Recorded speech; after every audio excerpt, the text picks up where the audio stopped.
Eventually, when you have like 5 dull chainsaw blades, it's time to dust off that new in-box chainsaw blade sharpener you bought years ago and swore you'd use. I may allegedly be able to relate. There's really not much at all in the way of assembly. This goes here and then gets screwed back in at the bottom, and that's it. Alright, let's go through the different parts real quick.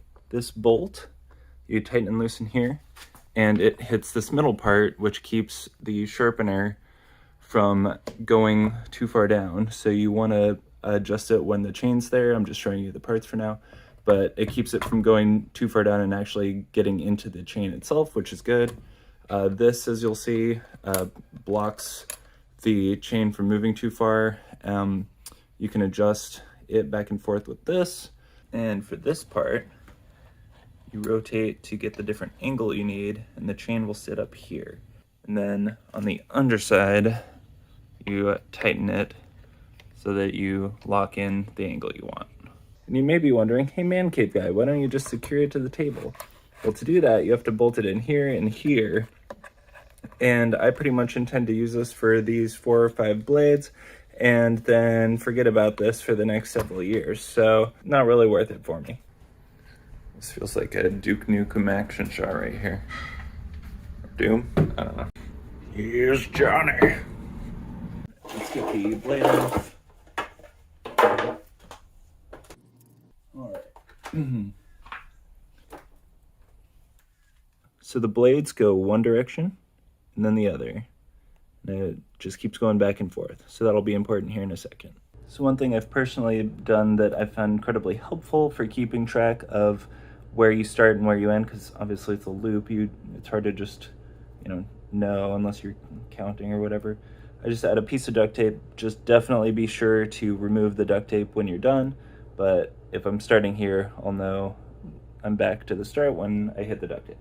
So you just put the chain on like so. It just sits in nice and easy. And then you hold it in place with this. And then when you pull down, it will fit nicely. So you need to adjust the pieces I showed you, this and this. This is already adjusted, so you don't have to watch me do that. So yeah, let's get sharpening. But first, don't forget your safety equipment. Because I don't know about you, but I like my eyeballs and I want to keep them. Big fan of being able to see stuff. To get it started, there's just a green button in the back. I'm gonna go ahead and press that and get going.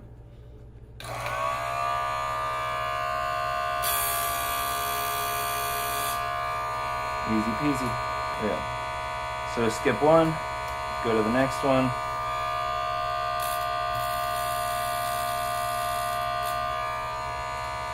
Skip one, go to the next.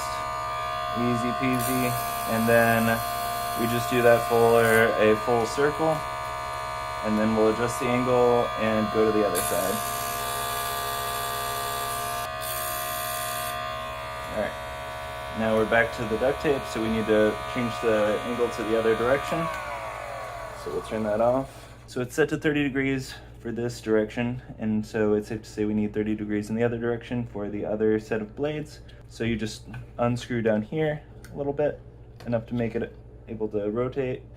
Then you just move it, and then I'm gonna set it right at 30, and then tighten it back up, and that's all there is to it. It's a pretty nice, easy setup we got here. So let's do the other set. So it's actually not sitting very well currently. I just checked a couple. Kind of confused on what happened there, to be honest, but it works out great because now I can show you adjusting this. So this lock holds it in place so that this can come down and hit it at the right spot. So since it's too far up, it's hitting the actual blade itself, which is not what you want. So we're gonna move it back a little bit by lefty-loosey. And then, there you go, that looks much better. So you just adjust this till it works how you are wanting it to.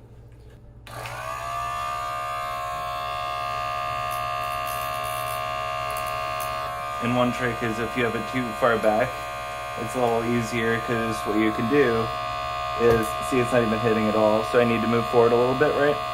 So I can just move it slightly so that it's hitting, and that should be good for all of them. So let's see how it works on this one.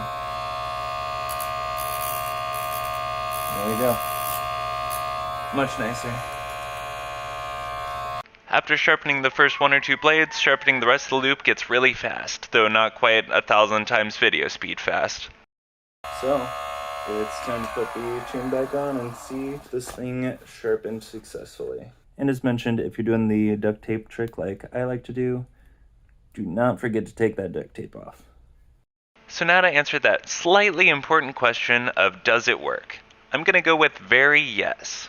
The blades went from dull and unable to cut cake, though I admittedly did not try that, to being able to cut through trees like butter once again. Hopefully going through this helped. Have a good one.